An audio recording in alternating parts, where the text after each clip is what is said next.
Milionário vê a babá chorando sozinha no jardim escuro. A tela do celular dela exibe: seu filho foi... Ele sente um frio na espinha e corre até o aparelho. Mas nada o prepararia para o que estava prestes a ouvir. Se esta história te interessou, não se esqueça de se inscrever no nosso canal. E diga-nos de que cidade você nos está vendo. Continuamos. O sol do meio-dia castigava a cidade de Campos do Jordão, mas dentro dos muros da Mansão dos Pinheiros, a brisa constante proporcionava um clima agradável. Gustavo Mendonça observava o horizonte da Serra da Mantiqueira pela janela de seu escritório. Aos 45 anos, ele havia construído um império no setor de biotecnologia, com patentes que revolucionaram tratamentos médicos e renderam bilhões. A revista Forbes o listava entre os homens mais ricos do Brasil, mas nada disso preenchia o vazio que sentia. Seus dedos tamborilavam sobre a mesa de mogno enquanto ignorava as dezenas de notificações no celular. Mensagens de sócios, convites para eventos beneficentes, onde sua presença significava apenas um cheque generoso, e lembretes de compromissos que ele assumira sem real interesse. A mansão de 1.500 metros quadrados, com seus candelabros de cristal e obras de arte assinadas, parecia aumentar ainda mais sua sensação de solidão. Levantou-se e decidiu caminhar pelo jardim. Talvez o ar fresco clareasse sua mente. O imenso jardim, desenhado por um paisagista renomado, era seu refúgio particular. As azaleias, hortênsias e araucárias criavam uma composição perfeita com as montanhas ao fundo.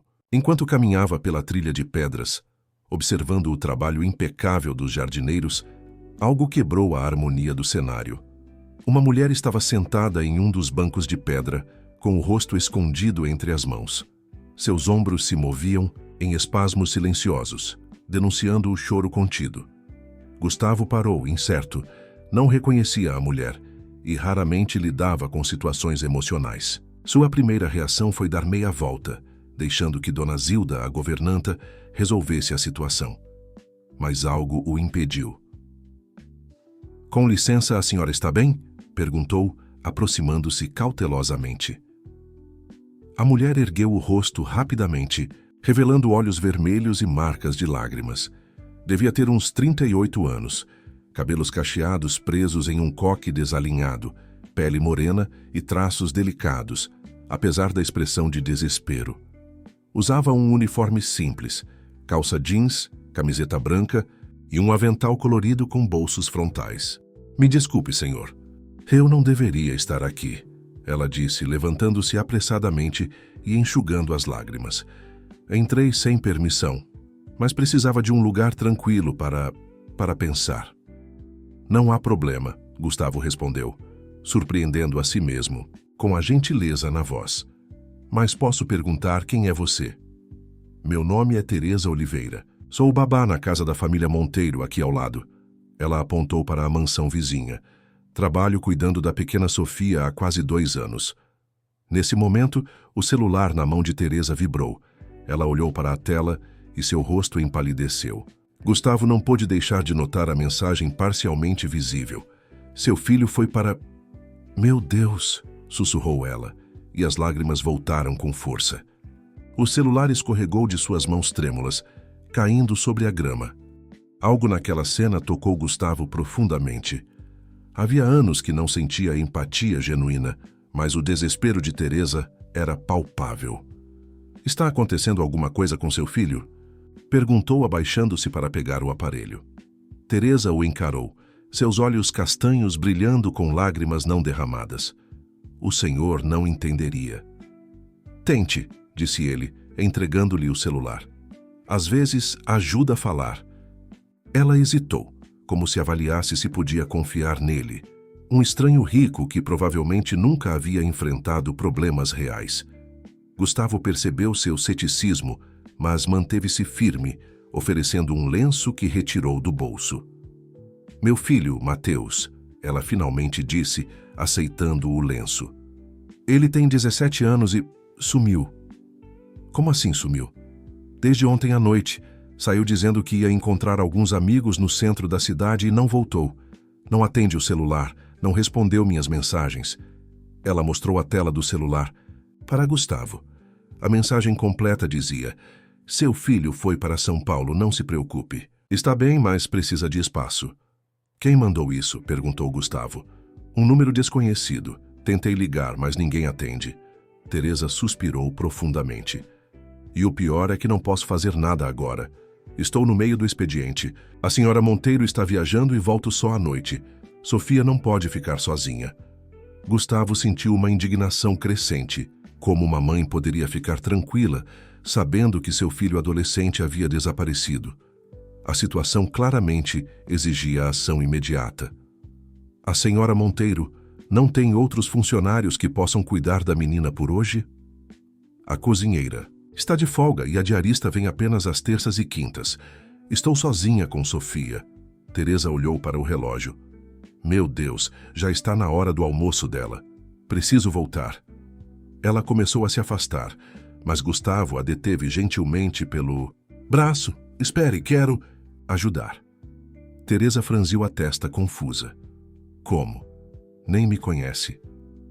Não importa. Ninguém deveria passar por isso sozinho. As palavras saíram espontaneamente, surpreendendo-o.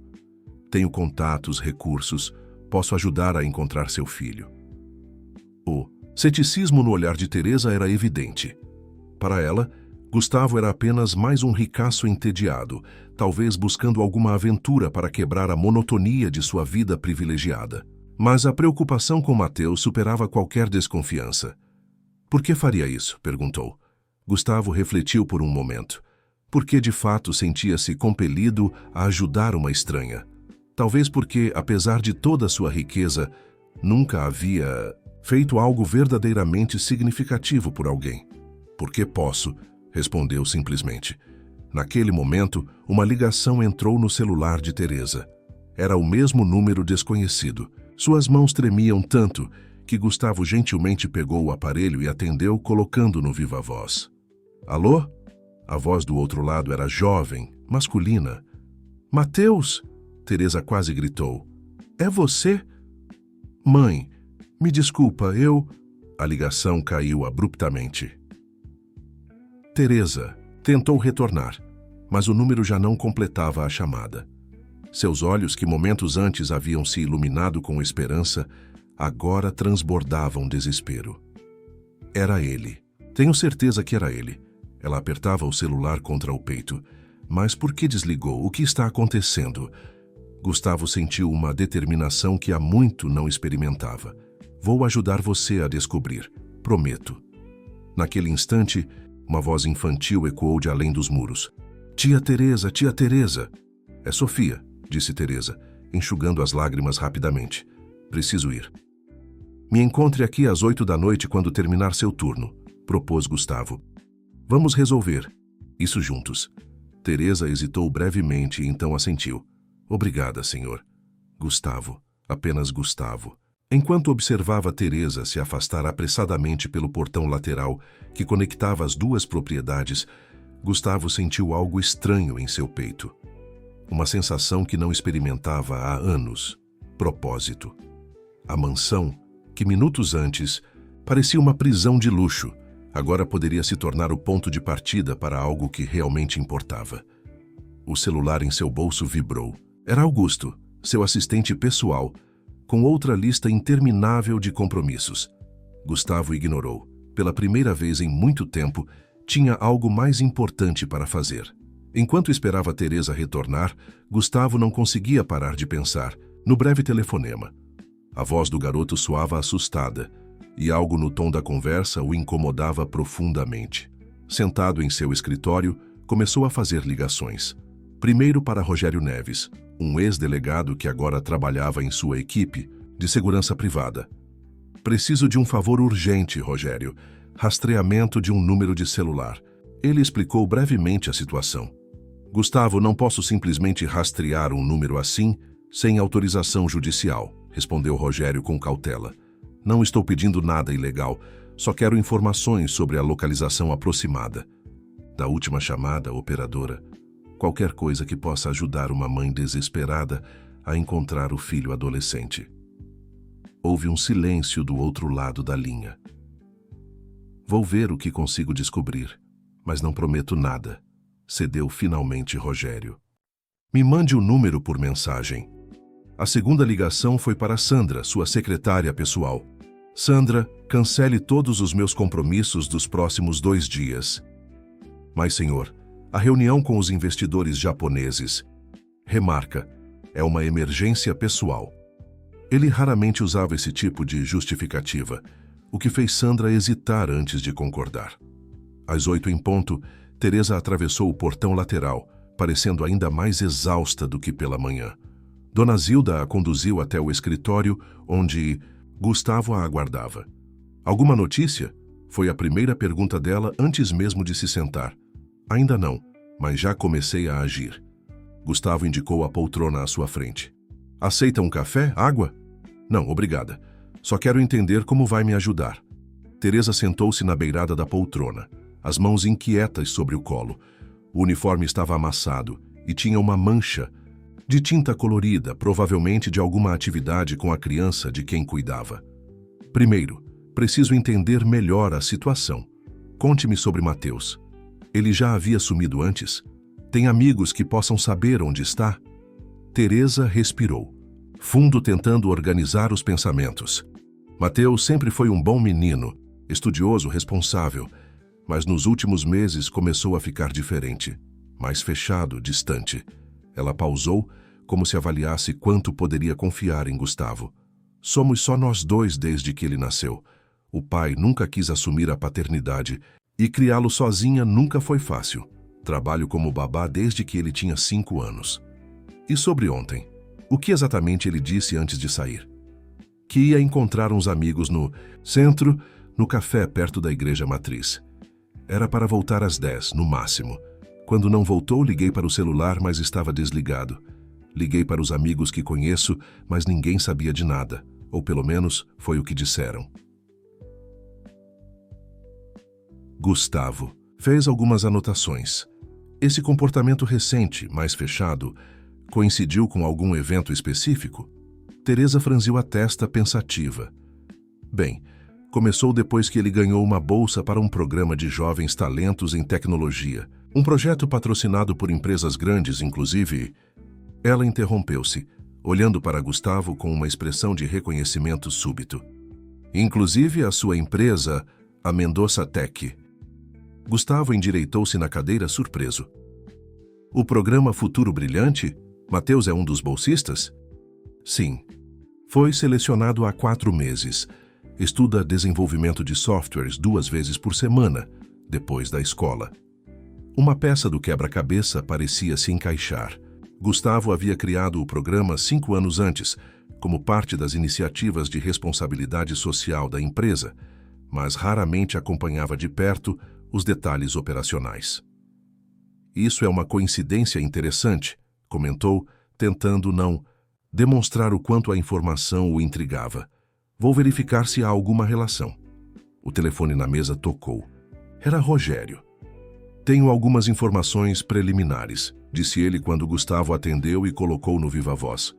O número está registrado em um plano pré-pago, sem identificação do proprietário. A última conexão foi feita de uma torre de celular na região da Liberdade, em São Paulo, confirmando o que dizia a mensagem. A Liberdade? Teresa levantou-se agitada. O que ele estaria fazendo lá? Há mais, continuou Rogério. Cruzei algumas informações e descobri que o mesmo número fez ligações para a sede da Mendoza Tech nas últimas semanas, especificamente para o ramal do departamento que gerencia o programa Futuro Brilhante. Gustavo e Teresa trocaram olhares perplexos. Obrigado, Rogério. Continue investigando. Gustavo desligou e voltou-se para Teresa. Parece que temos uma pista concreta. Mateus está em São Paulo, possivelmente na Liberdade, e por alguma razão isso tem conexão com minha empresa. Mas por quê? O que está acontecendo? A voz de Teresa tremia. Por que ele fugiria para São Paulo sem me dizer nada? Não. Sei, mas vamos descobrir. Gustavo levantou-se. Amanhã cedo iremos para São Paulo. Tem um apartamento lá que podemos usar como base. Amanhã? Não posso esperar até amanhã. E meu trabalho? Não posso simplesmente abandonar Sofia. Ligue para a senhora Monteiro. Explique a situação. Tenho certeza que ela entenderá. Teresa soltou uma risada sem humor. O senhor claramente não conhece Dona Márcia Monteiro. Ela me demitiria na hora. Então eu falarei com ela, declarou. Gustavo com firmeza. Somos vizinhos há anos, mesmo que raramente conversemos. Uma ligação minha pode fazer diferença. Teresa parecia cética, mas o desespero para encontrar o filho superava qualquer outra preocupação. Assentiu lentamente. Enquanto Gustavo fazia a ligação para Márcia Monteiro, Teresa observava o escritório luxuoso. Livros que provavelmente nunca foram lidos, prêmios empresariais alinhados em prateleiras, uma vista espetacular das montanhas, um mundo completamente diferente do seu pequeno apartamento alugado no centro da cidade, onde criara Mateus com o salário de babá. Pronto, anunciou Gustavo, desligando o telefone. A senhora Monteiro concordou em dispensá-la por alguns dias, com remuneração integral. Expliquei que você está me ajudando em um assunto pessoal urgente. Teresa parecia atônita. Como conseguiu isso? Digamos que ela ficou bastante interessada na possibilidade de sua filha ser incluída em um programa exclusivo de música clássica que patrocinarei no próximo verão. Um leve sorriso surgiu nos lábios de Gustavo. Todos têm seu preço, Teresa, inclusive Márcia Monteiro. Não sei como agradecer. Encontrando seu filho. É tudo que importa agora. Gustavo consultou o relógio. É tarde demais para partirmos hoje. Sugiro que vá para casa, arrume uma pequena mala e descanse um pouco. Meu motorista a buscará às 6 da manhã. Não conseguirei dormir, confessou Teresa. Tente, insistiu Gustavo. Precisará de forças para o que vem pela frente. Quando Teresa saiu, Gustavo permaneceu em seu escritório, pensativo. O que um adolescente como Mateus poderia ter descoberto que o levaria a fugir para São Paulo? E por que a conexão com sua empresa? Decidiu investigar pessoalmente. Acessou o sistema interno da Mendoza Tech através de seu notebook e buscou informações sobre o programa Futuro Brilhante. Entre os coordenadores, um nome chamou sua atenção. Professor Ricardo Almeida, especialista em inteligência artificial, contratado há apenas 6 meses. Uma rápida pesquisa revelou que Ricardo havia trabalhado anteriormente em uma empresa concorrente que Gustavo adquirira no ano anterior. Durante a transição, vários funcionários foram demitidos, mas Ricardo conseguiu não apenas manter seu emprego, como também assumir uma posição de destaque no programa social da Mendoza Tech. Algo nessa trajetória parecia suspeito. Gustavo fez mais uma ligação. Augusto, preciso de um dossiê completo sobre Ricardo Almeida até amanhã cedo. E quero os arquivos de todos os alunos do programa Futuro Brilhante, especialmente de Mateus Oliveira. Enquanto aguardava as informações, Gustavo voltou a ler a mensagem que Teresa havia recebido. Seu filho foi para São Paulo, não se preocupe. Está bem, mas precisa de espaço. Precisava de espaço para quê? O que um adolescente poderia estar enfrentando que o faria fugir de casa? A resposta poderia estar nos registros do programa, mas Gustavo suspeitava que havia algo mais, algo pessoal que nem ele nem Teresa haviam considerado ainda. Naquela noite, pela primeira vez em anos, Gustavo não conseguiu dormir. Não por causa das habituais preocupações com negócios ou investimentos, mas porque sentia uma responsabilidade genuína por ajudar Teresa. Era uma sensação estranha, quase esquecida. Importar-se verdadeiramente com alguém além de si mesmo. Às 6 da manhã, quando seu motorista trouxe Teresa, ela parecia tão cansada quanto ele, com olheiras profundas que denunciavam uma noite em claro. Mas havia determinação em seu olhar. Estou pronta, disse ela, segurando uma pequena mochila. Vamos encontrar meu filho. O helicóptero particular de Gustavo sobrevoava a Serra da Mantiqueira, reduzindo drasticamente o tempo da viagem até São Paulo. Teresa olhava pela janela, maravilhada com a paisagem, mas sua mente estava distante com Mateus. Jamais imaginara que estaria voando em um helicóptero de luxo, muito menos na companhia de um dos homens mais ricos do país. Primeira vez em um helicóptero? Perguntou Gustavo, notando seu fascínio contido. Primeira vez em qualquer coisa que voe, respondeu ela com um sorriso nervoso. Nunca tive dinheiro nem para passagens de avião. Gustavo assentiu, subitamente consciente do abismo social que os separava. Enquanto para ele um helicóptero era apenas um meio de transporte conveniente, para Teresa representava um mundo inacessível. Tenho novidades, disse ele, mudando de assunto. Meu assistente encontrou informações sobre o professor Ricardo Almeida, o coordenador do programa que Mateus frequenta. Teresa voltou toda a sua atenção para Gustavo. Ricardo trabalhou anteriormente em uma empresa chamada Neuratech, especializada em algoritmos de inteligência artificial. Quando adquiri a empresa no ano passado, houve uma reestruturação e muitos funcionários foram demitidos, mas Ricardo não apenas permaneceu, como foi promovido a coordenador do programa Futuro Brilhante. E o que isso tem a ver com Mateus? Ainda. Não sei, mas há algo estranho. Revisando os registros, descobri que Mateus foi pessoalmente recomendado por Ricardo para o programa, apesar de não ter participado do processo seletivo normal. Teresa franziu o senho. Como assim? Mateus fez várias provas e entrevistas para conseguir a bolsa. Aparentemente, essas provas foram apenas uma formalidade. Ricardo já havia garantido a vaga de Mateus antes mesmo do processo começar. O helicóptero iniciou sua descida sobre São Paulo, a megalópole se estendendo infinitamente em todas as direções. Pousaram no heliponto de um edifício imponente no Itaim Bibi, um dos bairros mais exclusivos da cidade. Este é um dos meus apartamentos, explicou Gustavo enquanto o elevador privativo os levava diretamente à cobertura. Raramente o uso, mas mantemos tudo preparado para eventuais visitas. O apartamento era espetacular, com uma vista panorâmica da cidade e decoração minimalista, que certamente custara uma fortuna. Teresa sentiu-se deslocada entre tanto luxo. Não precisa disso tudo, murmurou ela. Qualquer hotel simples serviria. Este lugar é mais conveniente e discreto, argumentou Gustavo. Além disso, tenho recursos aqui que podem ajudar na nossa busca. Mal terminara de falar, o interfone anunciou uma visita. Era Augusto, seu assistente pessoal, trazendo uma pasta com documentos. Os arquivos que pediu, senhor, disse Augusto, um homem de aparência meticulosa, entregando a pasta a Gustavo. E o professor Ricardo Almeida acabou de chegar. Está aguardando na sala de reuniões do escritório, no andar de baixo. Teresa arregalou os olhos. Ele está aqui? Como? Solicitei sua presença para uma reunião urgente, explicou Gustavo, sem mencionar Mateus, claro. Disse apenas que precisávamos discutir o programa Futuro Brilhante. Quero vê-lo, declarou Teresa. É melhor eu falar com ele primeiro, sozinho. Ricardo não sabe que estamos procurando Mateus, e se ele tiver algum envolvimento no desaparecimento, não queremos assustá-lo. Teresa assentiu relutantemente. Mas quero ouvir tudo.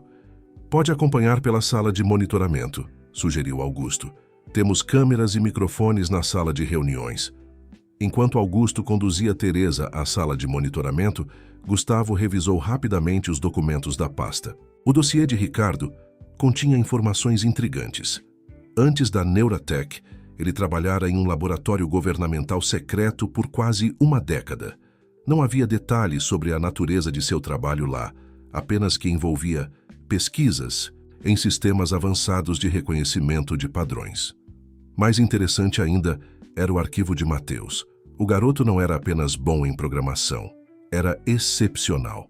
Seus testes mostravam capacidades cognitivas muito acima da média, especialmente em reconhecimento de padrões complexos e pensamento lateral. Exatamente o tipo de mente que interessaria a alguém como Ricardo. Desceu para a sala de reuniões, onde Ricardo o aguardava, um homem de meia idade, magro, com óculos de armação fina e uma expressão permanentemente analítica. Professor? Ricardo, obrigado por vir com tanta urgência, cumprimentou Gustavo, estendendo a mão. Confesso que fiquei surpreso com o convite, respondeu Ricardo, ajustando os óculos nervosamente. O senhor nunca demonstrou interesse direto nos detalhes do programa antes. As coisas mudam, disse Gustavo casualmente, indicando uma cadeira. Estou reavaliando alguns dos projetos sociais da empresa, buscando maior envolvimento pessoal. Ricardo, Assentiu, mas seu olhar revelava desconfiança. Tenho particular interesse em um de seus alunos, Matheus Oliveira. O professor ficou visivelmente tenso. Matheus, algum problema com ele? Você me diga, por que o recomendou pessoalmente ao programa, ignorando o processo seletivo padrão? Ricardo hesitou, claramente surpreso por Gustavo conhecer esse detalhe. Matheus é um talento extraordinário. Identifiquei seu potencial através de uma competição online de programação. Seria um desperdício não trazê-lo para o programa. O fato de que sua mãe trabalha como babá na casa vizinha à minha em Campos do Jordão é mera coincidência. Ricardo empalideceu. Não entendo o que está insinuando, senhor. Não estou insinuando nada, apenas conectando fatos. Gustavo inclinou-se para a frente. Matheus desapareceu ontem. A última comunicação dele veio de um número de telefone que, curiosamente, fez várias ligações para o seu departamento nas últimas semanas. O professor passou a mão pela testa, visivelmente perturbado. Senhor Mendonça, há coisas que o senhor não compreende. Então me explique, onde está Matheus? Ricardo respirou fundo, como se tomasse uma difícil decisão. Matheus está. Seguro, ele descobriu algo. Algo importante. Precisamos protegê-lo. Protegê-lo de quê? Gustavo estava perdendo a paciência. De quem poderia querer silenciá-lo? Inclusive o senhor. A acusação pegou Gustavo de surpresa. Do que está falando? Matheus encontrou irregularidades nos algoritmos de processamento de dados médicos da Mendonça Tech. Algoritmos que eu ajudei a desenvolver na Neuratech antes da aquisição. Ricardo parecia determinado agora que começara a falar. Eles foram alterados para esconder efeitos colaterais graves em um dos medicamentos da sua divisão farmacêutica. Milhares de pessoas podem estar em risco. Gustavo sentiu como se tivesse levado um soco. A Mendonça Tech era principalmente uma empresa de tecnologia, mas nos últimos anos diversificara para o setor farmacêutico, desenvolvendo sistemas de análise de dados para testes clínicos. Isso é absurdo. Nossos protocolos são rigorosos. Não estou dizendo que o senhor soubesse, mas alguém na alta gestão certamente sabe. Quando Matheus descobriu a alteração nos algoritmos, ele me procurou. Percebi imediatamente a gravidade da situação. Na sala de monitoramento, Teresa assistia à conversa com horror. Seu filho havia descoberto algo que o colocara em perigo? Por que não vieram até mim diretamente? Questionou Gustavo. Porque não sabíamos em quem confiar. A ordem para alterar os algoritmos veio de alguém com acesso de alto nível. Matheus encontrou um e-mail codificado que mencionava resolver o problema discretamente. Então vocês acharam melhor que um adolescente fugisse de casa, deixando sua mãe desesperada? Ricardo pareceu genuinamente surpreso. Ele não disse que havia avisado a mãe? Evidentemente não. O professor balançou a cabeça preocupado. Matheus me garantiu que havia conversado com Dona Teresa, que ela entendia a necessidade de discrição. Foi por isso que o ajudei a vir para São Paulo. Onde ele está agora? Em um apartamento seguro na Liberdade. Estamos compilando todas as evidências antes de procurar as autoridades. Gustavo levantou-se abruptamente. Vamos até lá. Agora. Senhor, Mendonça não sei se é prudente. A mãe dele está aqui comigo, interrompeu Gustavo. E temos todo o interesse em esclarecer essa situação, seja lá qual for a verdade. Antes que Ricardo pudesse responder, a porta da sala de reuniões se abriu. Era Teresa, com os olhos marejados. Onde está meu filho? Perguntou diretamente a Ricardo. Preciso vê-lo. O professor pareceu momentaneamente perplexo, mas logo assentiu. Vou levá-la até ele, mas precisamos ser discretos. Saíram do edifício em um carro discreto dirigido por Augusto. Ricardo dava as direções enquanto explicava mais detalhes sobre a descoberta de Matheus. Ele tem um talento natural para a análise de dados. Durante um exercício no programa, usamos um conjunto de dados anônimos do sistema de farmacoterapia da empresa. Matheus percebeu uma discrepância estatística que ninguém mais notou. E por que isso seria tão grave? Perguntou Teresa. Porque, se estiver correto, significa que o sistema está deliberadamente ocultando reações adversas de um medicamento recém-lançado para tratamento de Alzheimer. As consequências poderiam ser catastróficas. Gustavo permanecia em silêncio, tentando processar a informação. A divisão farmacêutica não era sua especialidade, estava sob a supervisão direta de Carlos Drummond, seu sócio há 2 décadas. Carlos seria capaz de algo assim? O carro entrou no bairro da Liberdade, conhecido pela forte presença da comunidade japonesa em São Paulo. Ricardo os guiou até um prédio residencial discreto, afastado das áreas mais movimentadas. Apartamento 704, indicou ele enquanto subiam no elevador. Um amigo meu da universidade o emprestou. Ninguém sabe que estamos aqui. Quando a porta do apartamento se abriu, Teresa sentiu seu coração acelerar. Mateus estava sentado diante de um computador, tão concentrado que não percebeu imediatamente a chegada deles. "Mateus!" exclamou ela. O jovem virou-se surpreso. Era um rapaz magro, de cabelos cacheados como os da mãe, usando óculos de armação grossa que acentuavam seu ar intelectual. "Mãe, o que está fazendo aqui?" Então notou Gustavo e empalideceu. "Professor, o que está acontecendo?" "Você não avisou sua mãe, não é?" acusou Ricardo. "Ela estava desesperada, Mateus." O rapaz parecia genuinamente confuso. "Mas eu mandei uma mensagem. Espera, foi para o número errado?" Ele verificou rapidamente seu celular. "Meu Deus, digitei o último dígito errado." Teresa correu para abraçar o filho, uma mistura de alívio e irritação.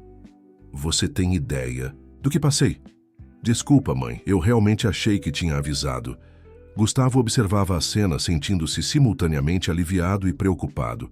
O reencontro era emocionante, mas as acusações de Mateus e Ricardo eram graves demais para ignorar. "Mateus", disse ele aproximando-se, "preciso ver o que você descobriu." O rapaz olhou para Ricardo, que assentiu. Voltou-se para o computador e abriu uma série de arquivos. "Está tudo aqui. Os algoritmos originais, as versões modificadas, os e-mails codificados." Mateus falava, com a confiança de alguém que dominava completamente o assunto. O sistema foi alterado para reclassificar certos tipos de reações neurológicas como não relacionadas ao medicamento. Enquanto Mateus explicava os detalhes técnicos, Gustavo sentiu um misto de orgulho pelo brilhantismo do rapaz e horror pelas implicações de sua descoberta. Se fosse verdade, não era apenas uma questão de ética empresarial, mas de vidas em risco. "Quem teria autoridade para ordenar essas modificações?" perguntou Gustavo. "Alguém com acesso de nível 5 ou superior", respondeu Mateus. "Apenas 6 pessoas na empresa têm esse nível de acesso." "E você identificou quem foi?" "Ainda? Não com certeza, mas encontrei um padrão de acesso interessante." Mateus abriu outro arquivo. "Essas são as entradas no sistema nos dias em que as modificações foram feitas. Um mesmo endereço IP aparece em todas elas." Gustavo reconheceu o padrão imediatamente. Era o IP privado do escritório de Carlos Drummond. "Você mencionou e-mails codificados", lembrou Gustavo. "Pode mostrá-los?" Mateus hesitou. "Senhor Mendonça, esses e-mails mencionam o senhor." "Como assim?" "Eles dizem, GM não pode saber. Resolva discretamente. GM são suas iniciais, não?" Um silêncio pesado caiu sobre o apartamento. Gustavo sentiu todos os olhares sobre ele, desconfiados, questionadores. Mateus disse finalmente, "Preciso que me mostre absolutamente tudo o que encontrou. Se há algo errado acontecendo em minha empresa, quero ser o primeiro a corrigi-lo, não o último a descobrir." Por horas, Gustavo examinou minuciosamente cada evidência que Mateus havia coletado. O rapaz era meticuloso, organizando os dados de forma clara e convincente. A cada nova descoberta, a indignação de Gustavo crescia. Carlos Drummond, seu sócio e amigo de 2 décadas, aparentemente estava disposto a colocar lucros acima de vidas humanas. "Isso é imperdoável", murmurou. Gustavo passando a mão pelos cabelos grisalhos. "Mas ainda não entendo por que Carlos usaria minhas iniciais nos e-mails se queria me manter desinformado." "Talvez seja uma tática de proteção", sugeriu Ricardo. "Se algo vazasse, as suspeitas recairiam sobre o senhor, não sobre ele. Teresa, que observava tudo em silêncio, finalmente falou. O que vamos fazer agora?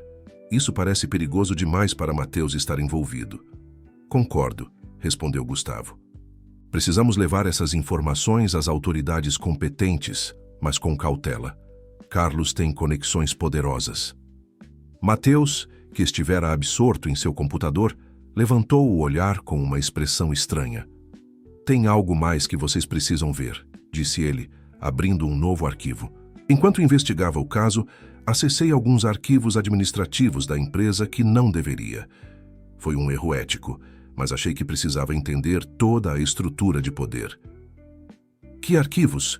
Perguntou Gustavo, aproximando-se da tela. Registros pessoais do Departamento de Recursos Humanos.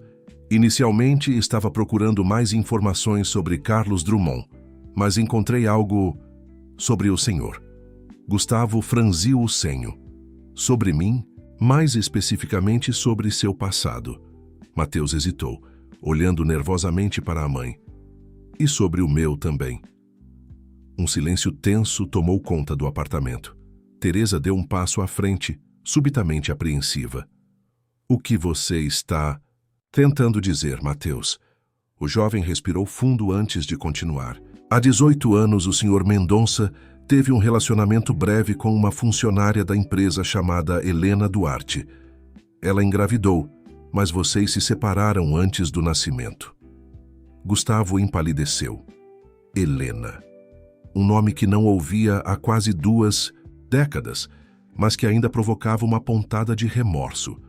Um relacionamento intenso que terminara abruptamente quando ele priorizara a expansão internacional da empresa. Como você sabe disso? Perguntou com a voz embargada. Está nos registros confidenciais. Helena processou a empresa por demissão injusta após o término do relacionamento. O caso foi resolvido com um acordo extrajudicial que incluía uma cláusula de confidencialidade. Teresa levou a mão à boca, começando a entender o que Mateus insinuava. Isso não faz sentido, protestou Gustavo. Helena nunca me disse que estava grávida. Porque você nunca deu chance, interveio Teresa com a voz trêmula. Meu nome completo é Teresa Helena Duarte Oliveira. Oliveira era o sobrenome do meu pai. O mundo pareceu parar para Gustavo. Olhou de Teresa para Mateus, notando pela primeira vez as semelhanças sutis. Os mesmos olhos amendoados, a mesma testa alta, o mesmo formato do queixo que via todas as manhãs no espelho. Isso é impossível, balbuciou. Não é, afirmou. Mateus abrindo outro arquivo. Fiz um cruzamento de dados temporais. As datas coincidem perfeitamente. E há mais. Encontrei um teste de DNA no sistema. Que teste? Aparentemente, Carlos Drummond suspeitava da existência de um herdeiro e secretamente coletou amostras para confirmar. O resultado está aqui. Mateus virou a tela mostrando um relatório de laboratório. 99,998% de probabilidade de paternidade. Gustavo cambaleou até a cadeira mais próxima, sentindo como se o chão tivesse desaparecido sob seus pés. Olhou para Teresa. Helena, a mulher que conhecera há tantos anos e que agora reaparecia em sua vida da forma mais inesperada possível. Por que mudou de nome? Foi tudo que conseguiu perguntar. Teresa cruzou os braços defensivamente. Depois que fui demitida e assinei aquele acordo, queria distância de tudo relacionado a Mendonça Tech. Comecei a usar meu segundo nome e o sobrenome da minha mãe. Foi uma forma de recomeçar. Você sabia que eu era o pai? A pergunta saiu quase como uma acusação. Claro que sabia, Teresa respondeu com súbita fúria, mas você deixou bem claro que sua empresa era mais importante que qualquer relacionamento. Quando descobri que estava grávida, já havia sido demitida e forçada a assinar um acordo que me impedia de contatá-lo. Eu nunca soube da gravidez, insistiu Gustavo. Nunca autorizei sua demissão. Estava na China, expandindo os negócios. Exatamente. Sempre ausente, sempre ocupado demais. Lágrimas começavam a brilhar nos olhos de Teresa.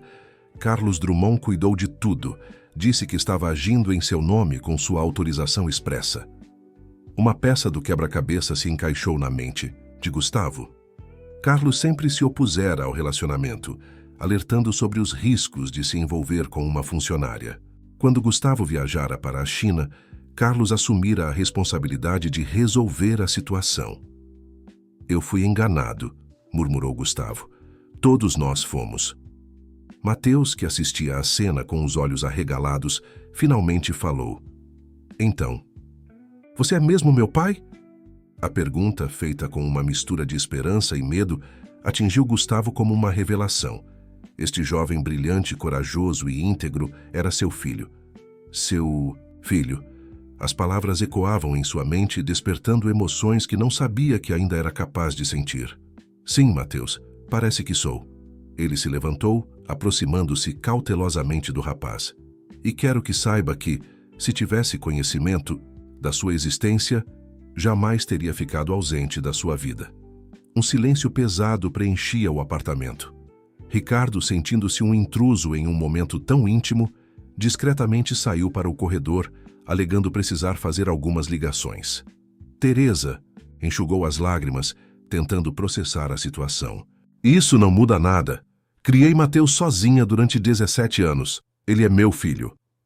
Nunca questionaria isso, respondeu Gustavo gentilmente. Você fez um trabalho extraordinário. Ele é um jovem incrível. Precisamos nos concentrar no problema atual. Interrompeu Mateus, visivelmente desconfortável com o foco em sua pessoa. Carlos Drummond não só manipulou vocês dois no passado, como agora está colocando pacientes em risco. Gustavo assentiu, reconhecendo a maturidade do filho. Você está certo, e acho que agora entendo melhor o quadro completo. Carlos não só quis esconder os problemas com o medicamento, mas também temia que você, com seu acesso ao sistema, pudesse descobrir a verdade sobre sua origem. Por isso, Ricardo foi instruído a me trazer para o programa, concluiu Mateus, para me manter sob vigilância. Não exatamente, corrigiu Ricardo, voltando à sala. Carlos me pediu para monitorá-lo, sim, mas não revelou o motivo real. Disse apenas que você tinha potencial para causar problemas. E você aceitou isso? Questionou Teresa, indignada. No início, sim.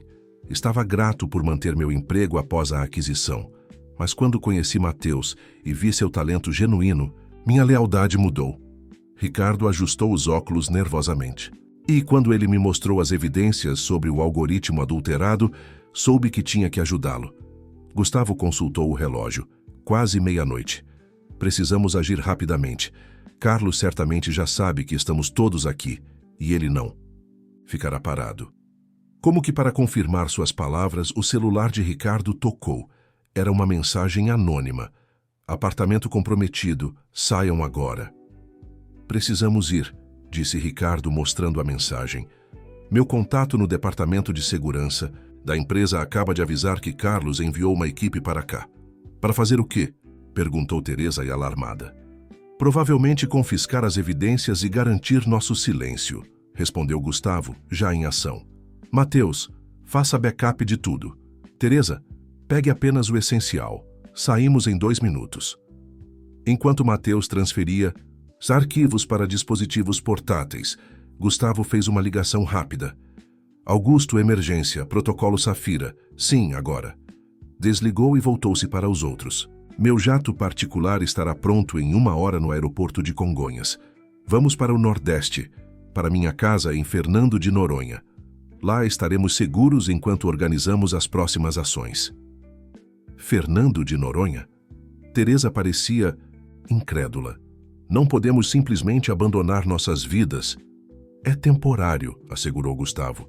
Apenas até garantirmos que as evidências cheguem às autoridades certas e que estejamos todos protegidos. Deixaram o apartamento pelos fundos do prédio, minutos antes de 3 homens de terno escuro chegarem ao saguão principal. O carro de Augusto os aguardava em uma rua lateral e em menos de meia hora estavam a caminho do aeroporto. Durante o trajeto, Gustavo não conseguia tirar os olhos de Mateus, absorvendo cada detalhe do filho que não conhecera. O rapaz tinha sua determinação e inteligência, mas a bondade e integridade moral de Teresa. Uma combinação perfeita dos dois. 17 anos, murmurou Gustavo mais para si mesmo que para os outros. 17 anos perdidos. Teresa o observava com uma mistura de emoções contraditórias.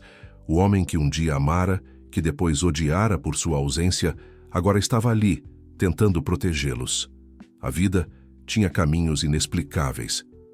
O que acontece depois? Perguntou ela finalmente. Quando tudo isso acabar? Gustavo encontrou seu olhar vendo nele não apenas a jovem por quem se apaixonara, mas a mulher forte em que se transformara. Isso depende de nós, respondeu simplesmente. Mas gostaria de ter a chance de conhecer meu filho. E talvez de redescobrir a mãe dele também. No assento da frente, Mateus fingiu não ouvir, mas um pequeno sorriso surgiu em seus lábios. Por anos, imaginara como seria ter um pai. Nunca, em seus sonhos mais extravagantes, pensara que esse pai seria Gustavo Mendonça. O sol nascente tingia de dourado as águas cristalinas que cercavam Fernando de Noronha, quando o jato particular de Gustavo pousou na pequena pista do arquipélago. Após uma noite de voo, os quatro, Gustavo, Teresa, Mateus e Ricardo, estavam exaustos, mas a tensão os mantinha alertas. Um Land Rover os aguardava na pista, conduzido por Jamil, o caseiro, que cuidava da propriedade de Gustavo na ilha. Um homem de poucas palavras, de pele curtida pelo sol constante, que conhecia cada recanto do paraíso insular. Tudo preparado conforme instruções, patrão, disse ele, ajudando-os com as bagagens. Mínimas. Ninguém sabe que estão aqui. A casa de Gustavo ficava na face norte da ilha, afastada das áreas mais turísticas, com acesso a uma pequena praia particular. Não era ostensiva como sua mansão em Campos do Jordão. Pelo contrário, incorporava-se à paisagem com uma arquitetura sustentável que privilegiava materiais naturais e energia solar. Janelas amplas se abriam para o mar, e o som das ondas servia como uma constante trilha sonora. É linda, murmurou Teresa, apesar do cansaço, maravilhada com a vista. Nunca imaginei um lugar assim. Construí esta casa há 5 anos, explicou. Gustavo deixando a mochila no sofá de bambu. É o único lugar onde realmente me sinto em paz. Jamil mostrou a todos seus quartos e informou que o café da manhã seria servido em meia hora. Gustavo pediu que preparasse a sala de reuniões improvisada no deck externo. Privacidade e vista para o mar. Uma combinação que sempre o ajudava a pensar com clareza. Após um rápido banho e troca de roupas, reuniram-se para o café. A mesa farta com frutas tropicais, tapioca, pães caseiros e sucos naturais, contrastava com a gravidade da situação que enfrentavam. Temos 3 objetivos imediatos, começou Gustavo, enquanto todos se serviam. Primeiro, garantir a segurança das evidências. Segundo, entrar em contato com as autoridades certas, que não possam ser influenciadas por Carlos. Terceiro, preparar um comunicado oficial da Mendonça Tech, assumindo o problema e anunciando a retirada voluntária do medicamento do mercado. Não deveríamos esperar uma investigação oficial antes de fazer isso? Questionou Ricardo. Não quando vidas estão em risco, respondeu Gustavo firmemente. A credibilidade da empresa pode ser reconstruída. Vidas perdidas são irrecuperáveis. Mateus observava o pai com admiração crescente. Não era o empresário frio e calculista que imaginara, mas um homem com princípios claros. O que acontecerá com Carlos? Perguntou o jovem. Justiça, respondeu Gustavo simplesmente. Sem atalhos, sem acordos. Ele responderá por suas ações, tanto as recentes quanto as passadas. Seus olhos encontraram os de Teresa ao dizer isso, e uma comunicação silenciosa passou entre eles. Ambos haviam sido manipulados por Carlos, separados por suas maquinações. Uma dor compartilhada que, paradoxalmente, agora os reconectava. Após o café, Mateus e Ricardo se instalaram na sala de reuniões improvisada, trabalhando para organizar as evidências em um formato que pudesse ser facilmente compreendido por promotores e jornalistas investigativos. Gustavo fazia uma série de ligações, ativando contatos estratégicos. Teresa saiu para caminhar na praia, precisando de espaço para processar as reviravoltas dramáticas em sua vida. em menos de 48 horas, descobrira que seu antigo amor era o vizinho milionário para quem nunca olhara diretamente, que este homem era o pai de seu filho e que agora estavam todos refugiados em uma ilha paradisíaca, fugindo de um executivo inescrupuloso. Sentou-se em uma rocha observando as ondas. 17 anos atrás, quando descobrira a gravidez, sentira-se completamente sozinha e traída. O Departamento de Recursos Humanos da Mendoza Tech a chamara para uma reunião onde fora informada de sua demissão por ordem direta de Gustavo Mendonça. Carlos Drummond, com sua falsa solidariedade, oferecera um acordo generoso em troca de seu silêncio. Jovem assustada e magoada, assinara os documentos, pegara o dinheiro e reconstruíra sua vida como Teresa Oliveira, jurando nunca mais mencionar o nome de Gustavo. O destino tinha um senso de humor peculiar, pensou, observando. Um caranguejo que se escondia entre as pedras. Anos trabalhando como babá para sustentar o filho. E agora descobria que o pai da criança possuía uma fortuna que poderia ter garantido uma vida confortável para Mateus. Posso me juntar a você? A voz de Gustavo interrompeu seus pensamentos. Ela assentiu, indicando um espaço na rocha ao seu lado. É um lugar e tanto que você tem aqui, comentou ela, tentando manter o tom casual. Sempre sonhei em ter um refúgio assim, respondeu ele, sentando-se. Longe de tudo, em harmonia com a natureza. Irônico que só consiga vir aqui 2 ou 3 vezes por ano. Ficaram em silêncio por um momento, apenas o som das ondas entre eles. Helena, Teresa, ele começou hesitante. Quero que saiba que jamais teria permitido que a demitissem daquela forma. Jamais teria abandonado você se soubesse da gravidez. Ela o olhou diretamente nos olhos, procurando a verdade. Durante anos, cultivei tanta raiva, confessou. Imaginava você como um monstro frio que descartou uma funcionária grávida para evitar escândalos. Construí minha vida inteira ao redor dessa narrativa. E agora? Agora, não sei. Ver como você reagiu ao descobrir Mateus, como está disposto a enfrentar seu próprio sócio para proteger pessoas que nem conhece, isso contradiz tudo o que acreditei por anos. Gustavo. Pegou um seixo e o atirou longe, observando-o afundar nas águas turquesa. Sabe o que é irônico? Por anos, tentei preencher um vazio com aquisições, expansões, mais dinheiro, mais poder. E tudo o que realmente importava, um filho, uma família, estava a poucos quilômetros da minha casa. Mateus é um bom menino, disse Teresa com orgulho. Sempre foi brilhante, determinado. Às vezes via traços seus nele sem querer admitir. Você fez um trabalho incrível criando-o sozinha.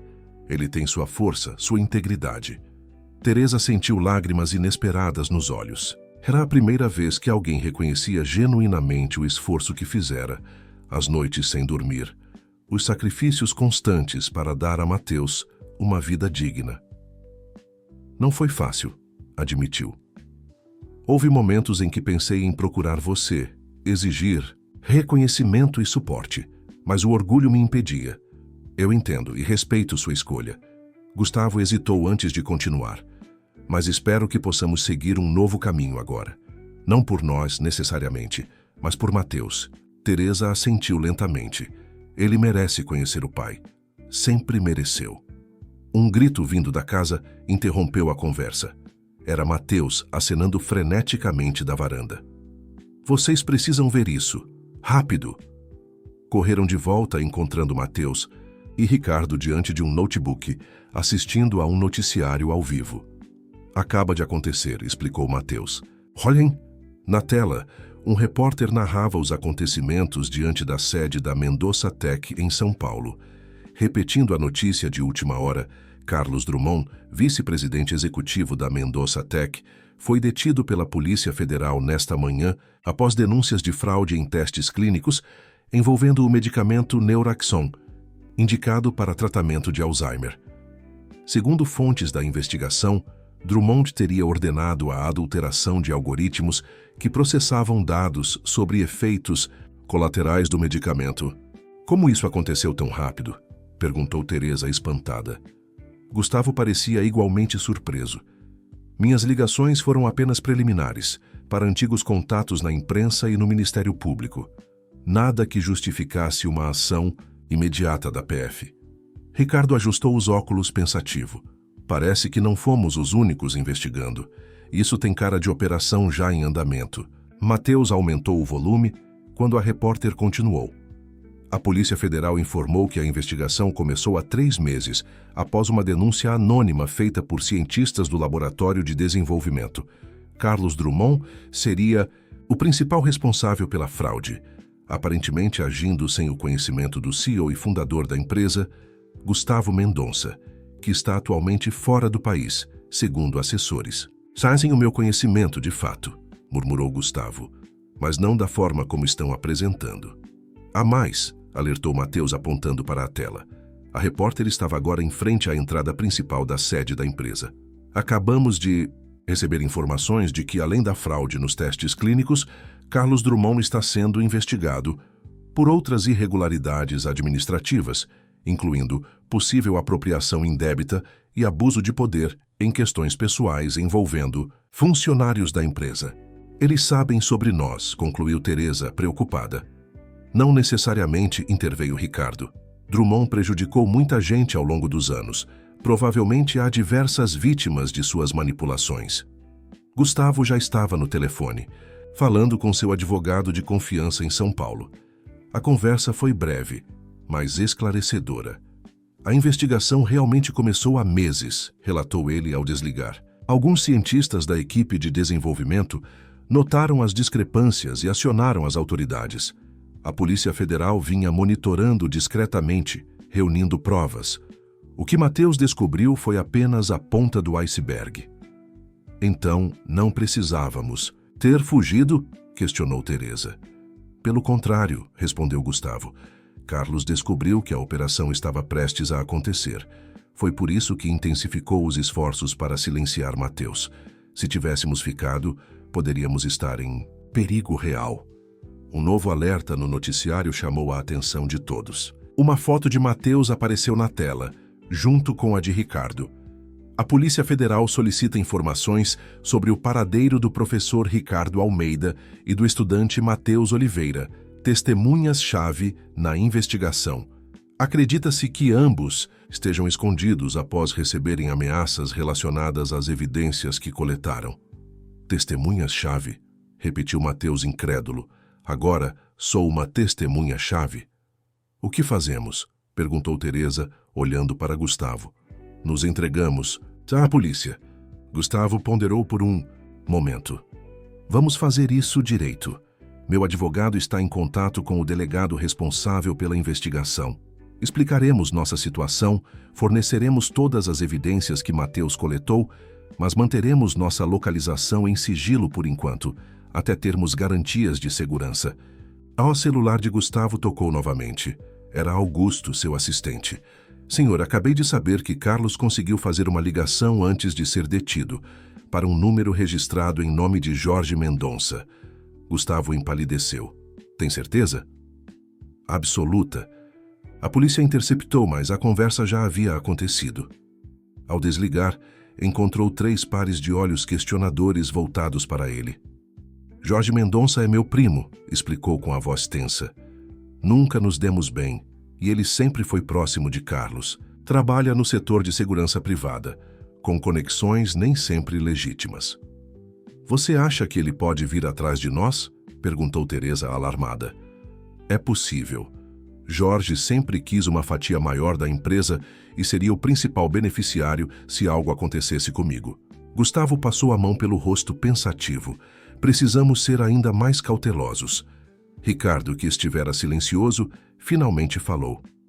Acho que sei como podemos resolver isso de uma vez por todas. Todos se viraram para ele. O plano perfeito, continuou o professor, seria fazer Jorge acreditar que conseguiu nos encontrar. Mas, na verdade, estaríamos conduzindo-o diretamente para uma armadilha coordenada com a Polícia Federal. Como faríamos isso? Perguntou Matheus, subitamente animado com a ideia. Vazando informações falsas, mas convincentes, sobre nosso paradeiro. algo que apenas Jorge teria acesso. Gustavo considerou a proposta. Poderia funcionar. Tenho contatos na PF que organizariam a operação. Enquanto discutiam os detalhes do plano, Teresa observava a dinâmica entre seu filho e Gustavo. A mesma inclinação da cabeça quando concentrados, o mesmo brilho nos olhos quando uma ideia os empolgava. A genética era inegável, mas, além disso, havia uma conexão natural se formando, como se os anos de separação estivessem sendo gradualmente compensados. Acho que podemos fazer isso dar certo, concluiu Gustavo com uma determinação renovada. E quando terminarmos, podemos finalmente começar a reconstruir o que Carlos destruiu, não apenas na empresa, mas em nossas vidas pessoais também. Seu olhar encontrou o de Teresa, transmitindo uma promessa silenciosa, que desta vez ele estaria presente. Para o filho deles, e talvez, se ela permitisse, para ela também. O plano foi meticulosamente elaborado ao longo dos 2 dias seguintes. Isolados no paraíso de Fernando de Noronha, o grupo trabalhou incansavelmente, coordenando cada detalhe com os contatos de Gustavo na Polícia Federal. A delegada Camila Peixoto, que comandava a operação contra Carlos Drummond, mostrou-se particularmente interessada na captura de Jorge Mendonça, cujas conexões com atividades ilícitas já estavam sob investigação há meses. Jorge é esperto, explicou Gustavo durante uma videoconferência segura com a delegada. Ele não cairia em uma armadilha óbvia. Por isso precisamos de algo que pareça um vazamento acidental, não uma isca, concordou Camila. Algo tão tentador que ele não conseguiria resistir, mesmo suspeitando de uma possível armadilha. Mateus, que acompanhava a conversa, teve uma ideia. E se usássemos a própria ganância dele como isca? Algo relacionado não apenas a nos encontrar, mas também a ganhar controle da empresa? Todos se viraram para o jovem, intrigados. Explique melhor, pediu Gustavo. Podemos plantar a informação de que você está prestes a transferir temporariamente o controle da Mendoza Tech para um conselho independente, devido à crise, e que os documentos estão sendo preparados em um escritório de advocacia em Recife. Jorge tentaria interceptar esses documentos antes de virem atrás de nós. A delegada Camila assentiu impressionada. Isso nos daria 2 oportunidades de capturá-lo, no escritório de advocacia ou quando ele viesse para a ilha. E conhecendo meu primo, ele tentaria as 2 coisas simultaneamente, completou Gustavo. Enviaria homens para Recife, enquanto ele mesmo viria para Fernando de Noronha. Exatamente, confirmou Mateus. Poderíamos preparar ambas as armadilhas, mas concentrar nossas forças aqui, onde estaria o alvo principal. Teresa observava a interação entre pai e filho com uma mistura de orgulho e apreensão. Em poucos dias, haviam desenvolvido uma sintonia impressionante, como se os anos de separação nunca tivessem existido. Ao mesmo tempo, preocupava-se com os riscos do plano. Jorge Mendonça não era apenas um empresário ambicioso, mas alguém com conexões perigosas, disposto a tudo pelo poder. Isso não é perigoso demais? Questionou ela finalmente. Estaríamos essencialmente convidando um homem potencialmente violento para vir até nós. É por isso que precisamos estar completamente preparados, respondeu Gustavo, compreendendo sua preocupação. A ilha terá agentes federais disfarçados em pontos estratégicos. Jorge será monitorado desde o momento em que pisar no aeroporto. Ricardo, que até então estivera analisando mapas da ilha, acrescentou. Além disso, precisamos de um local para o confronto que nos dê vantagem tática. Sugiro a Praia do Sancho. É acessível apenas por uma escada íngreme ou pelo mar, o que facilita o controle de aproximação. A delegada Camila fez algumas anotações. Posso ter uma equipe tática posicionada em 48 horas. Enquanto isso, plantaremos a informação sobre os documentos em Recife. Vamos usar um informante que tem conexões com Jorge, alguém em quem ele confia, mas que na verdade está colaborando conosco. Perfeito, concordou Gustavo. Quanto menos pessoas souberem do plano completo, melhor. Após a videoconferência, o grupo continuou refinando os detalhes da operação.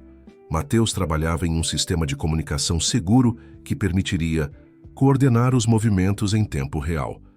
Ricardo, com seu conhecimento da ilha, mapeava rotas de fuga e pontos de observação.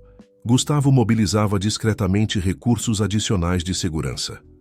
Teresa, por sua vez, sentia-se cada vez mais deslocada. Enquanto todos contribuíam com habilidades específicas, ela parecia ser apenas a razão pela qual estavam ali. A mãe de Mateus, a antiga amante de Gustavo, a peça que conectava todos, mas sem um papel ativo. Na noite anterior à operação, enquanto os outros finalizavam os preparativos, ela caminhou sozinha até a praia. A lua cheia iluminava as águas tranquilas, criando um caminho prateado sobre o mar. Sentou-se na areia, absorta em pensamentos, quando sentiu alguém se aproximar. "Posso me juntar a você?" Era Gustavo com 2 taças de vinho. "Claro", respondeu ela, aceitando uma das taças. "Pensei que estivesse ocupado com os últimos detalhes." "Tudo está pronto. Agora só podemos esperar." Ele sentou-se ao seu lado, contemplando o horizonte. "Você está quieta hoje." "Estou processando tudo isso. É muita coisa para absorver em poucos dias." Gustavo assentiu, compreensivo. "Sei como se sente. Descobrir sobre Mateus, enfrentar Carlos, preparar esta operação, às vezes parece que estamos vivendo dentro de um filme. A diferença é que nos filmes tudo sempre dá certo no final", observou Teresa. "Na vida real as coisas são mais complicadas." "Tem razão. Mas independentemente do que aconteça amanhã, há algo que não mudará. Mateus é nosso filho. De alguma forma, precisamos encontrar um caminho juntos, por ele." Teresa olhou para Gustavo com renovada atenção. O homem ao seu lado não era mais o jovem ambicioso que conhecera, nem o empresário frio que imaginara por anos.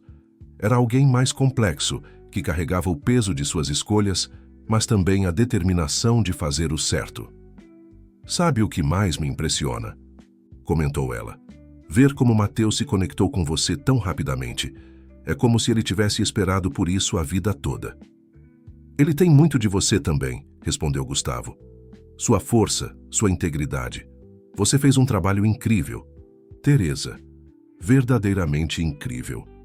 As palavras pareciam sinceras, tocando Teresa de uma forma que não esperava. Por tantos anos, carregara sozinha o peso da criação de Mateus, sem reconhecimento, sem apoio. Ouvir Gustavo validar seus esforços despertava emoções contraditórias. "Obrigada", disse simplesmente, voltando o olhar para o mar. "Amanhã, quando tudo isso acabar", continuou Gustavo, "gostaria que considerasse uma proposta." "Que proposta?" "Ficar. Não apenas aqui na ilha, mas na minha vida. Você e Mateus. Poderíamos tentar construir algo juntos, uma família, do jeito que deveria ter sido desde o início." Teresa virou-se para encará-lo surpresa. "Está falando sério? Nunca falei tão sério em toda a minha vida." Antes que pudesse responder, o celular de Gustavo vibrou. Era uma mensagem de Mateus. "Temos movimento. Jorge acaba de reservar um voo particular para amanhã cedo." A bolha de intimidade estourou, trazendo-os de volta à realidade urgente. Gustavo levantou-se rapidamente. "Precisamos voltar. A operação foi adiantada." Na casa, encontraram Mateus e Ricardo inclinados sobre múltiplas telas, monitorando informações em tempo real. "Jorge conseguiu um jato particular para as 6 da manhã, explicou Mateus. "Estará aqui antes do meio-dia. E a delegada Camila já foi informada, está acelerando o posicionamento das equipes." Gustavo assumiu o comando imediatamente. "Precisamos revisar o plano. Ricardo, confirme os pontos de observação. Mateus, verifique novamente o sistema de comunicação. Teresa..." Ele parou, percebendo que não havia designado nenhuma tarefa específica para ela. "Eu cuido da logística", completou ela, decidida a não ser apenas uma espectadora. "Alimentos, equipamentos, de primeiros socorros, rotas alternativas caso algo dê errado." Gustavo assentiu, grato pelo seu pragmatismo. A noite avançou entre preparativos e revisões. Quando o sol nasceu, todos estavam exaustos, mas alertas. O jogo havia começado. Às 11h40 da manhã, Jamil, o caseiro que também era um agente federal disfarçado, enviou o primeiro alerta. A águia pousou. 2 acompanhantes. Jorge havia chegado com 2 homens que pareciam seguranças particulares. Alugaram um jipe no aeroporto e seguiram diretamente para a região norte da ilha, onde ficava a propriedade de Gustavo. Eles têm armas, informou outro agente posicionado no caminho. Pequeno porte, escondidas sob os paletós. Gustavo, Teresa, Mateus e Ricardo haviam se deslocado para a Praia do Sancho conforme o plano. O local, considerado uma das praias mais bonitas do mundo, estava estrategicamente vazio graças à colaboração das autoridades locais, que bloquearam temporariamente o acesso de turistas. Jorge sabe que estamos aqui, comentou Gustavo, observando a movimentação através de um sistema de vigilância improvisado por Mateus. Ele está seguindo exatamente o caminho que esperávamos. O plano era simples: deixar que Jorge os encontrasse na praia, onde estaria cercado por agentes federais. A delegada Camila, disfarçada de turista, lideraria pessoalmente a abordagem assim que Jorge revelasse suas intenções. Às 12h15, o jipe de Jorge estacionou no acesso à trilha que levava à Praia do Sancho. Ele está descendo a escadaria com os 2 seguranças, informou um dos agentes, armados e cautelosos. Gustavo olhou para Teresa e Mateus, ambos tensos, mas determinados. Lembrem-se do plano. Mantenham a naturalidade até o sinal. Na praia, haviam montado uma pequena área com guarda-sóis e cadeiras, como se estivessem simplesmente aproveitando o dia. Ricardo nadava próximo à costa, aparentemente despreocupado, mas atento a cada movimento. Quando Jorge finalmente apareceu no final da escadaria, Gustavo sentiu uma pontada de tristeza. Seu primo, com quem crescera, havia se tornado um estranho, movido pela ganância. Gustavo, chamou Jorge, aproximando-se com um sorriso forçado. Os 2 seguranças flanqueavam-no discretamente. Que coincidência encontrá-lo aqui.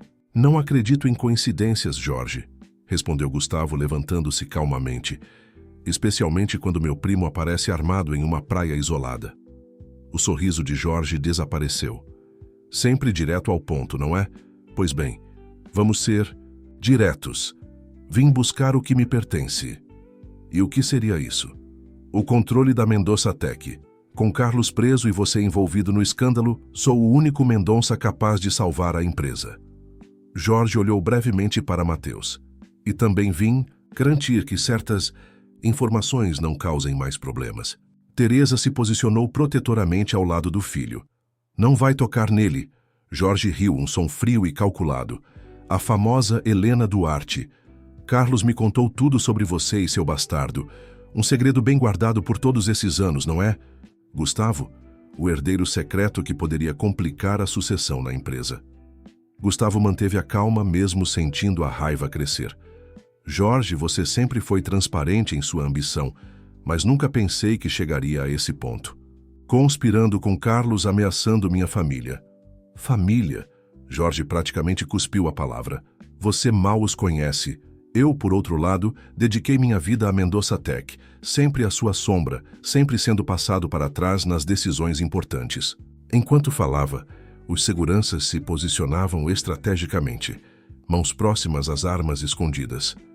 Gustavo notou o movimento sutil dos agentes federais se aproximando por diferentes ângulos. E o que pretende fazer agora? Perguntou Gustavo. Ganhando tempo. É simples. Você vai assinar a transferência de suas ações para mim, alegando incapacidade temporária devido ao estresse do escândalo. Depois desaparecerá por um tempo, até que tudo se acalme. Quanto ao garoto e sua mãe, ele deu de ombros deixando a ameaça implícita.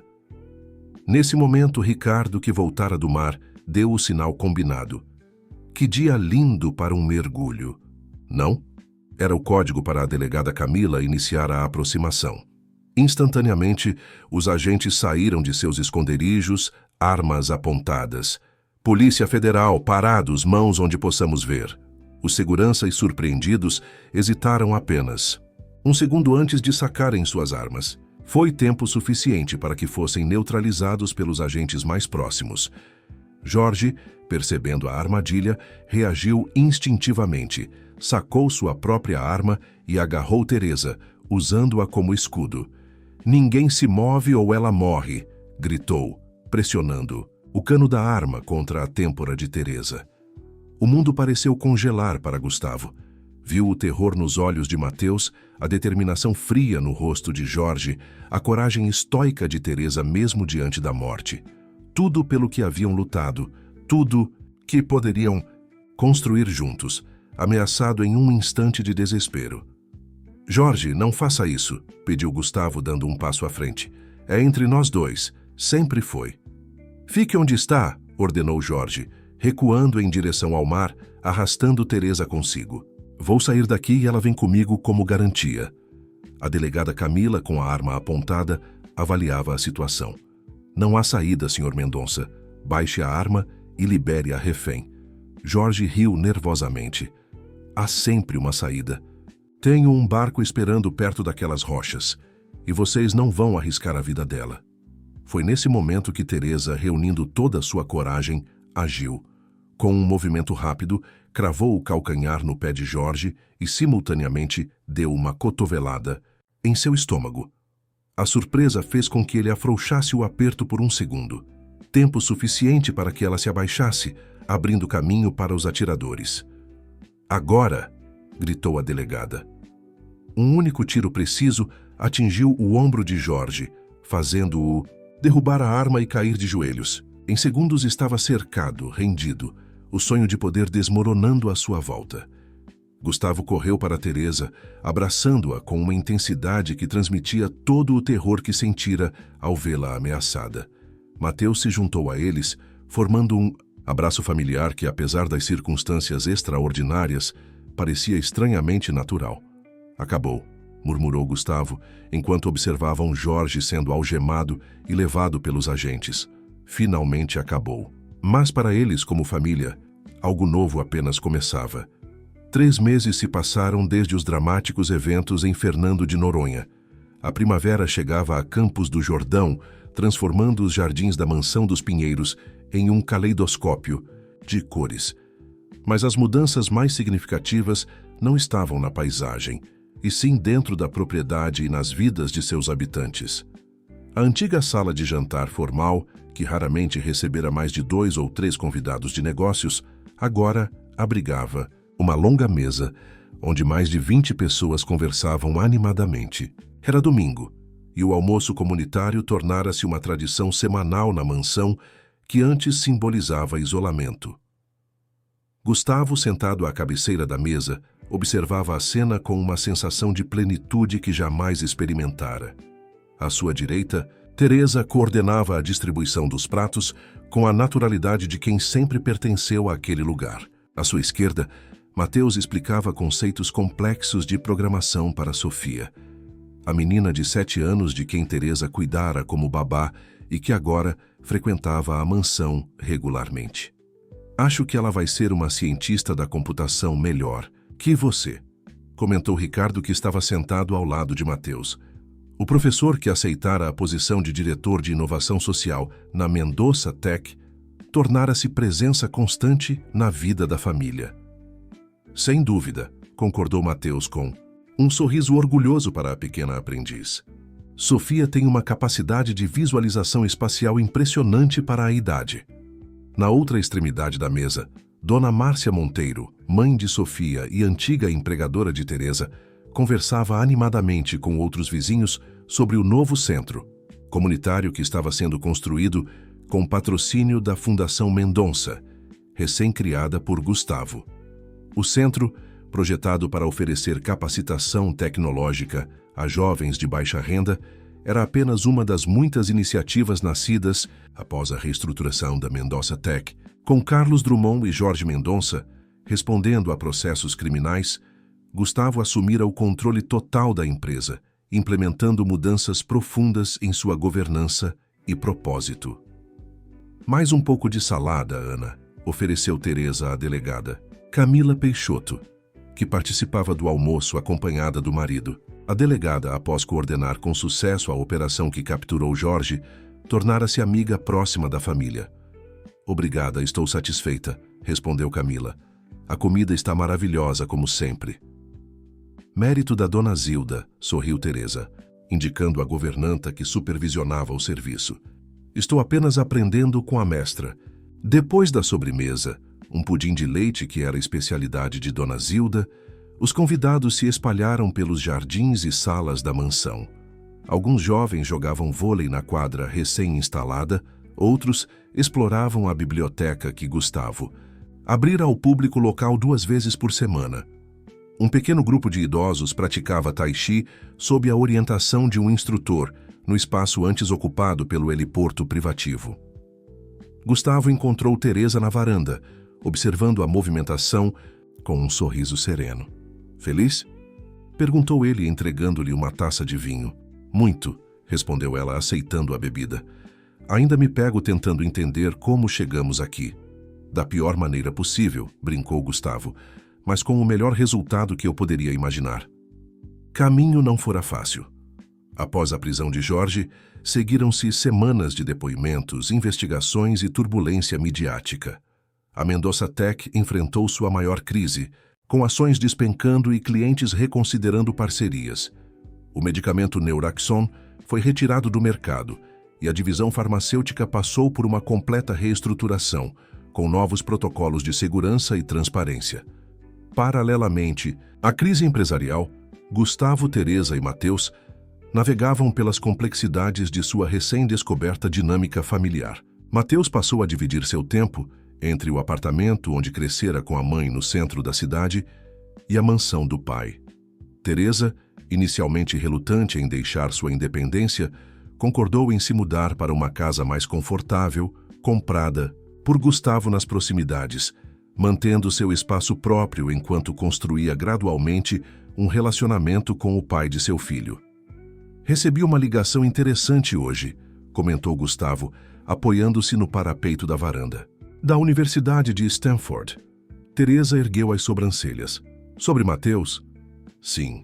Estão extremamente interessados no algoritmo que ele desenvolveu para detectar manipulações em dados científicos. Ofereceram uma bolsa integral para o programa de ciência da computação." "Meu Deus", Teresa levou a mão ao peito. "Isso é incrível, ele já sabe?" "Ainda não. Pensei que gostaríamos de contar juntos." O juntos pairou no ar entre eles, carregado de significado. Nas últimas semanas, a palavra tornara-se cada vez mais frequente em suas conversas. Juntos nas decisões sobre Matheus. Juntos nos projetos da fundação. Juntos na reconstrução de vidas que haviam sido separadas por manipulação e mal-entendidos. "Stanford é longe", observou Teresa, um leve tom de preocupação em sua voz. "É temporário", respondeu Gustavo suavemente. "E podemos visitá-lo sempre que quisermos. Além disso..." Ele hesitou brevemente. "Talvez seja uma oportunidade para nós também explorarmos outras possibilidades." "Que possibilidades?" "Sempre quis conhecer melhor a Califórnia. Pensei que talvez pudéssemos passar alguns meses por lá, enquanto Matheus se adapta. A Mendoza Tech tem um escritório em São Francisco que estou negligenciando há anos." Teresa sorriu, captando a intenção por trás das palavras. "Está sugerindo que façamos uma temporada nos Estados Unidos, como uma família?" "Não apenas uma temporada", respondeu Gustavo, tomando coragem para expressar o que vinha pensando. "Estou sugerindo que sejamos uma família onde quer que estejamos, oficialmente." Tirou do bolso uma pequena caixa de veludo azul e a abriu, revelando um anel de safira circundado por pequenos diamantes. "Não é exatamente um pedido de casamento tradicional", continuou, notando a surpresa nos olhos de Teresa. "É mais um convite para construirmos juntos o que deveríamos ter começado há 17 anos.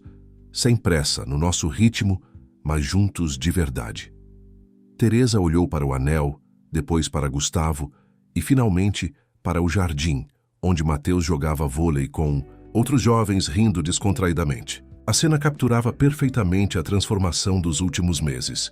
Seu filho, antes retraído e focado exclusivamente nos estudos e computadores, agora florescendo socialmente, encontrando equilíbrio. "Você acha que podemos fazer dar certo?" perguntou ela. Não como um desafio, mas uma reflexão genuína. "Somos pessoas tão diferentes, com histórias tão distintas." "Acho que já estamos fazendo dar certo", respondeu Gustavo, indicando com um gesto a propriedade repleta de vida e a comunidade que se formara ao seu redor. Tudo isso aconteceu porque encontramos um ao outro novamente. Teresa pensou nos meses anteriores, na jornada extraordinária que os trouxera até ali.